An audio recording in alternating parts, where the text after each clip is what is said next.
la independencia nacional? ¿Cómo tú lo vislumbras? Fue un papel preponderante, fue un gran papel que eso le ha hecho quedar estampados o enmarcados en lo que es la historia dominicana por sus grandes hechos de valor. Vemos a un Sánchez también que sacrificó su vida por lo que fue el bienestar de nuestra República Dominicana, o sea que siempre vivió hasta una vida de sacrificio, al igual que Duarte, pero no en la misma calidad, por lo que fue el beneficio de nosotros como nación. Y el mismo ejemplo también de Mella, que conociendo los riesgos que le podía tener el realizar esas acciones, siguió con su plan hacia adelante junto con los 9 principales fundadores de la Trinitaria, que lamentable el caso, ninguno de los 9 pudo llegar a ser presidente de la República, pero su ejemplo se mantiene ahí vivo, que es algo mucho más importante para nosotros. ¿Es cierto que entre Sánchez y Mella había algún tipo de celo entre ellos? Bueno, siempre se presume y hay especulaciones, pero lo voy a resumir a lo que son especulaciones, porque en estos días estoy teniendo algunos problemitas por eso mismo de lo que son las especulaciones, porque algo que me llama la atención, que dijo el profesor Juan Bosch, es que cuando analizamos muchos sucesos de la historia dominicana, en cierta parte son como un charco de agua sucia, y cuando nos ponemos en una esquina o bajo la sombra de la luna a esperar que estos se esclarezcan o una persona lo haga, es imposible y uno tiene que recurrir a esos métodos. Y la historia dominicana muchas veces depende de quién la escriba, y porque si son pro qué. Exacto. Porque la historia dominicana también está incompleta en la realidad, en esa parte. Yo quiero tener tu apreciación ahora sobre el general Pedro Santana, primer presidente de la República, hombre que despierta en aquella historia muchas pasiones.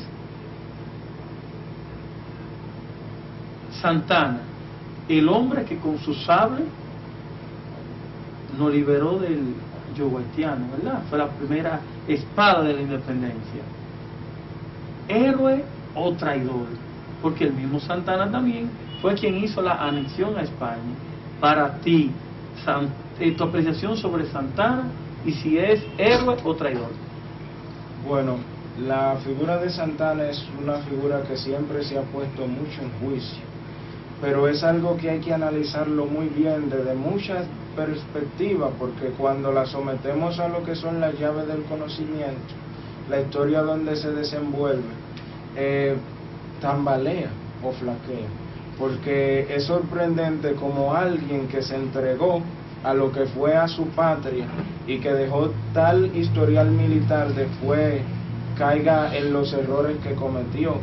Yo no soy un defensor, yo no soy un santanista, ni quiero quitarle mérito a los que se sacrificaron por la República Dominicana, que dieron todo, pero yo sí reconozco las virtudes que tuvo Pedro Santana como hombre de nuestra historia, y es justo reconocer que sin él no hubiera existido la independencia dominicana. Algo sorprendente, fue 4 veces presidente. Y en las 5. 4. Y en las 4 veces renuncia a lo que es el poder. Algo que llama mucho la atención. Y podríamos decir que los 2 errores que lo sepultaron fue el protectorado o anexión a España y los fusilamientos que hizo, pero eso tiene un ojo o un intringuilí, como dicen en el lenguaje popular, porque llama mucho la atención que en esa época la cantidad de haitianos superaba nuestro país en 8 por cada dominicano. Correcto. Era también una sociedad dominicana que después de 1844 tuvo 12 batallas seguidas que debilitaban lo que era la economía del país. Algo muy curioso fue que Santana le retiró el apoyo a la iglesia, Y la historia nos ha enseñado que en un estado como aquel tiempo en que vivía el país y la Iglesia Católica jugaba un papel preponderante, todavía en nuestro día lo juega, y lo juega todavía, que por eso Duarte promueve de que sea la religión oficial.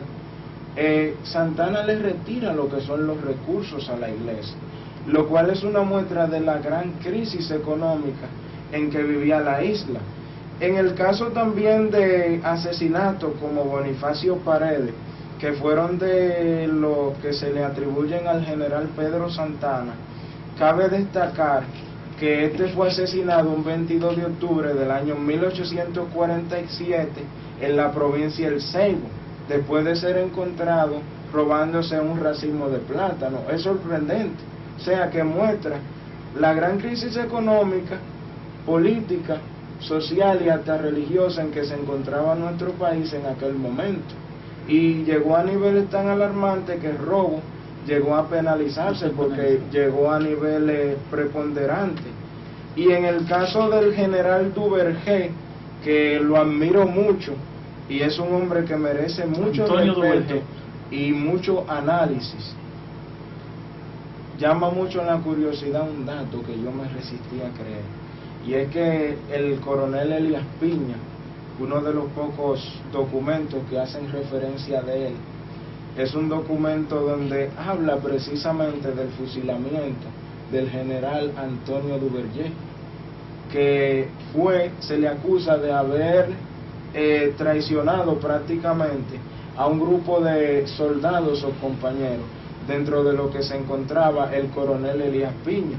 Y podríamos decir que en cierto modo la acción de Santana en ese momento podría justificarse lo que fue lo de la anexión, pero sucede que esa no fue la actitud o la opción más viable, porque debió de haber confiado en lo que fue lo que proponían nuestros trinitarios o esos grupos de jóvenes que tenían ideas liberales, porque nuestro país demostró que sí podía seguir avanzando hacia adelante.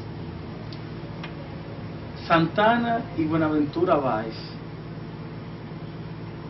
tenían pensamientos similares. Desde el principio, porque eso es lo más curioso de nuestra historia, que todos los personajes de esa época, a diferencia de algunos liberales, que yo, por las razones o problemas que me está creando esto, me voy a limitar a decir ciertas cosas, porque el detalle es que hasta el mismo documento de la anexión de los firmantes se ha ocultado, porque hay personajes como Ulises Francisco Espaillat y José Gabriel García, que es el padre de la historia dominicana, que aparecen firmando, y Buenaventura Báez fue una de las personas que creyó en que el país podría subsistir mediante una anexión o un protectorado, en este caso con Francia, que recibió una educación francesa debido a su padre adoptivo, y también tiempo después con Estados Unidos. Sí, porque mira lo que yo pienso, que decía Ortega y Gasset que el hombre es él y sus circunstancias. La circunstancia en que le tocó vivir a Pedro Santana y a Buenaventura Báez, para estudiarlo, y a todos los grandes hombres que han marcado la historia, hay que enmarcarse en ese contexto histórico. Ciertamente. La isla, sabe que era época de los piratas, corsarios, filibusteros y bucaneros. Esta isla desolada, un país que no tenía mucha gente. Ellos entendieron, según lo que he visto de sus defensores, exacto, que era, y la independencia no estaba bien consolidada aún todavía, porque hasta el 56-57 se mantuvieron la batalla. Ciertamente. Entonces ellos entendían que esa era la mejor forma de proteger a la isla, a la nación. Entonces, en ese sentido, Buenaventura Báez fue discípulo de Santana. Dada esa situación, entre los dos ocuparon unos 5 periodos y otros 4. Otros 4. Eran los dos ambicionistas del pueblo. Como decía el profesor Juan Bosch también, en nuestra nación o en toda Latinoamérica se vive lo que es el reciclaje de líderes. 2 caudillos. Exacto. Y además en ese tiempo se daba lo que era mucho el caudillismo. Exacto. Y vemos la actuación del general Pedro Santana en la misma Constitución, si mi mente no me traiciona, de 1857, considerada una de las más democráticas, lo cual muestra cómo era valorada la figura de Pedro Santana en aquel momento. Y algo muy curioso es que en términos políticos o en términos de gobierno, la política, a mí no es que siento atracción por esas cosas, pero hay que decir la gran realidad. La política o las decisiones de un gobierno no se miden por razones, sino por los motivos. Porque tal vez lo más razonable que haga el gobierno de turno que está ahora es que busque una solución inmediata a los apagones. Pero tal vez las razones o las situaciones que le motiven a hacer lo que está haciendo ahora sean otras. O sea que todo depende de lo que son los motivos para el desenvolvimiento de las circunstancias de aquella época. Y como era práctico de la época, y además había una división entre lo que eran los del norte y los del sur en aquel momento, y Buenaventura Báez representaba a los del sur, y Pedro Santana, a pesar de que era del este, representaba lo que era a los del norte. Se sentían más identificados por ellos, y por eso vemos esa división como aflora. Ok. La historia dominicana es muy bonita, hay que estudiarla. Excelente. Y uno se encuentra con algunas cosas que uno dice, pero caramba, ¿cómo pudo ser? Gregorio Luperón, primera espada de la Restauración, un hombre con unos ideales muy firmes, un general muy preparado, del Partido Azul Restaurador, ¿verdad? Pero ¿qué sucede? Que Gregorio Luperón, dentro de su fila, parió a Ulises Heró Lilis, otro caudillo.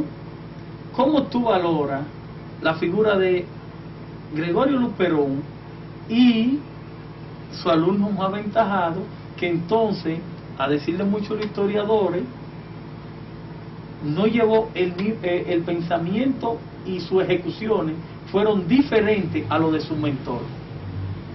Bueno, como se ha dicho, el personaje de Luperón también es un ejemplo digno de imitar. O sea, fue un excelente militar, un hombre de gran preparación. Y para muchos, el verdadero padre de la patria es Luperón. Para muchos. Porque sucede que en el tiempo de la independencia, que yo digo que esa no debería ser la primera independencia, sino la de Núñez de Cáceres. Con la independencia efímera. Exacto. Sucede que con la independencia que lleva a cabo Duarte, Pedro Santana y los demás trinitarios, como es el caso de Mella, Sánchez, y el mismo Pedro Alejandrino Pina, que fue antepasado de un familiar de Trujillo, el amor a la patria en ese momento no estaba tan sólido, pero ya es en los momentos de la restauración cuando el pueblo se siente consolida, más identificado hacia lo que es el amor a su patria, y eso es muy llamativo a la atención, porque es lo mismo que decía el mismo profesor Juan Bosch, que disculpen que lo mencione tanto, pero que es un personaje que, al igual que el doctor José Francisco Peña Gómez y el doctor Joaquín Balaguer, son dignos de imitar porque han dado el sistema político que tenemos ahora. Y el mismo Bosch, en el libro Crisis de la Democracia en América, dedicado a nosotros la juventud, y en su momento el doctor José Francisco Peña Gómez, él dice que es sorprendente cómo, si ese grupo de personas era poco, luchó con tanto ahínco por defender la independencia del país. Pero resulta que ese amor a la patria se fue ahogando y ahogando debido a los procesos históricos que ocurrieron. Llamo mucho a analizar la Segunda República, porque de ahí es que vienen todos los problemas que tenemos hoy. Y entonces, de la Segunda República. Y entonces vemos como ya, para resumir un poco, en la dictadura de Trujillo, ese amor a la patria se va ahogando, porque aquellos que tenían deseo de luchar por su patria son dotados de ciertos privilegios y los que no son callados. Pero a pesar de que existe lo que es ese poco amor a la patria, no todo está perdido, porque como él mismo dice, la gallina es el símbolo de cobardía entre todos los animales domésticos, pero sin embargo se lanza como una fiera emplumada a defender a sus crías. Y si eso lo hace la gallina por su polluelo, entonces nosotros podemos hacerlo, o somos nosotros menos que una gallina.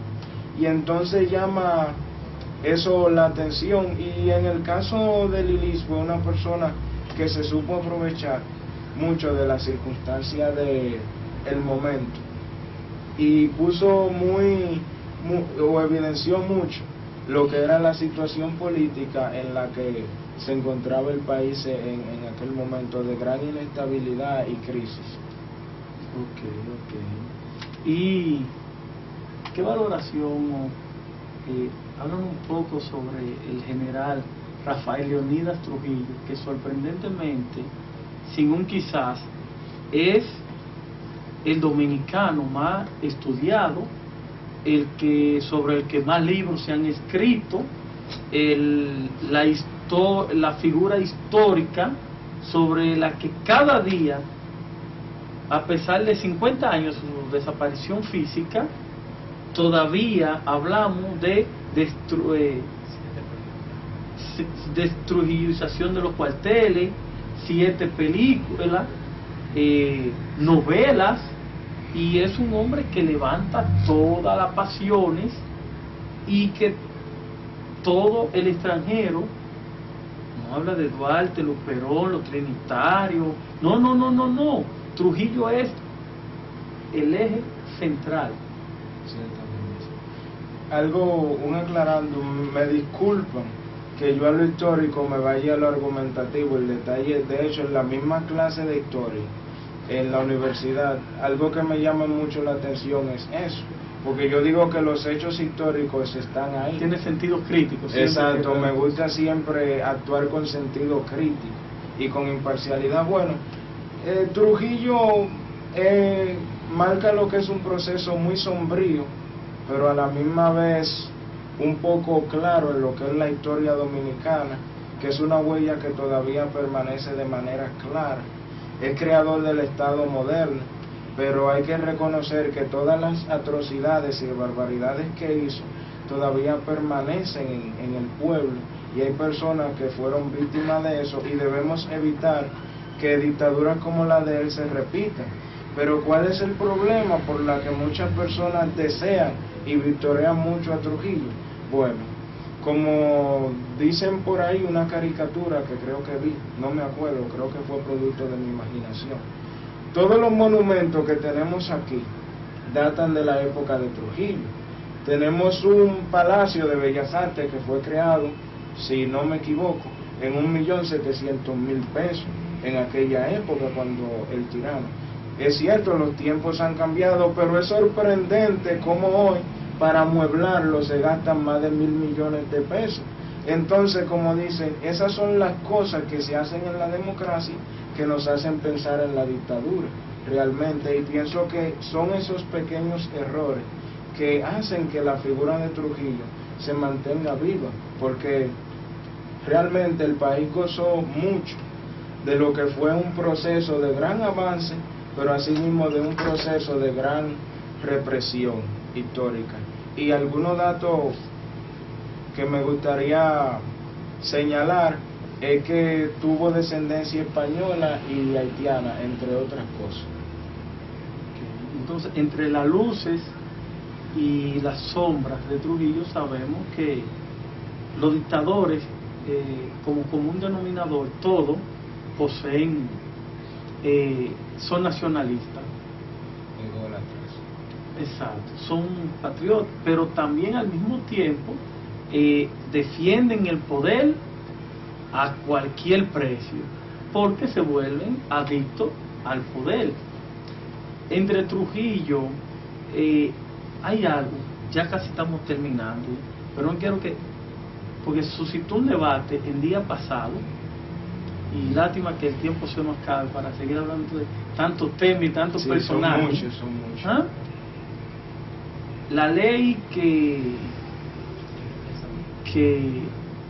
de libre difusión y pensamiento y la Constitución de la República deroga aquella ley que no permitía que en el país se hable de Trujillo, y a raíz de la frase aquella que dijo Anthony Santos en el Cassandra, que se suscitó un gran debate, y eso nos permitió a nosotros ver aquí la vulnerabilidad que tiene el sistema democrático, que al parecer los mismos problemas que nos dejó el tirano, la democracia ha dado una vuelta, ha dado 2 vueltas, ya van 3, y parece que el dominicano tiene los mismos problemas. Sigue en lo mismo, porque algo que sorprende o llama mucho la atención es que, señores, vivimos en un estado democrático. Ciertamente se respeta que haya personas, porque todos de alguna manera u otra hemos sido tocados de manera negativa por el régimen, pero como vivimos en una democracia, yo pienso que cada quien es libre de expresar su pensamiento en cuanto a Trujillo, porque como decía Leonardo da Vinci, los que están en contra de esa cosa están demostrando que ellos ocultan algo, porque Leonardo da Vinci decía que quien tiene la razón nunca hace tanto cacareo, como dice, y es real, porque las estructuras que continúan gobernando todavía en la nación son desde la época de Trujillo, porque es que todo se quedó igual, porque es que hay muchas cosas que llaman a analizarse, y es una lástima que ya esté llegando a su fin el programa, que llama mucho la atención. Trujillo le tenía odio a los haitianos, se presume, pero ¿por qué la calle que hoy se llama Abraham Lincoln tenía el nombre de un general haitiano que, si no me equivoco, se llamaba Guefron, que apoyó a los dominicanos cuando la restauración? Y entonces esas cosas ponen en vilo lo que ya hoy se nos cuenta o conocemos. Y algo también muy peculiar, que no es quitarle mérito a los que ajusticiaron al tirano, porque yo lo que digo es que debemos estar llamados a decir la verdad. Y peculiar es que lo que lo asesinaron, en cierto modo, aunque lo admiramos como héroe, hay que reconocer que fue por motivos personales y no por amor a su patria, porque de una manera u otra fueron tocados por el régimen, pero eso no les quita su mérito y los sacrificios que hicieron. Pero es, ojo, analizar esas cosas con su más y sus menos. Exacto. Bueno, señores, aquí hemos tenido un interesante programa con Emilio Doñé, un joven, como le habíamos dicho al inicio de esta entrevista, que no solamente maneja los temas informáticos y de la tecnología en la actualidad, sino también con un amplio sentido y conocimiento de la historia. Emilio, ya para despedirnos, un mensaje corto al pueblo de Villa Altagracia, principalmente esa juventud que busca abrirse paso como tú. Bueno, que sigan avanzando hacia adelante con dedicación y esfuerzo, todo se puede, imitando 2 grandes figuras, la de nuestro Cristo de la Libertad, Juan Pablo Duarte, y la de nuestro Señor Jesucristo, y que sigan avanzando hacia adelante, porque como dijo Albert Einstein, en Este es mi pueblo, el deber de nosotros los jóvenes, que todos somos jóvenes, es enfocar los problemas que afectan a nuestra sociedad y buscarle solución, porque realmente, como decía Freddy Veracoico, este país es hermoso y necesita de todos y cada uno de nosotros y nunca es tarde. Así que ánimo y adelante. Bueno, ya después de estas bellas palabras de Emilio Doñé, a nosotros nos queda darles las gracias a ustedes por la amabilidad de sus atenciones, haciéndole una recomendación de cuando usted vaya a tapizar o hacerle alguna reparación a sus muebles, visite Tapicentro Vargas, ahí en la Duarte, casi en la entrada de la Cañita. Tapicentro Vargas, todo en tapicería. y como siempre la Universidad Autónoma de Santo Domingo, apoyando a los estudiantes en Villa Altagracia, a la población en sentido general. El próximo lunes estaremos, Dios mediante, con ustedes en otra entrega más de su programa Perfiles.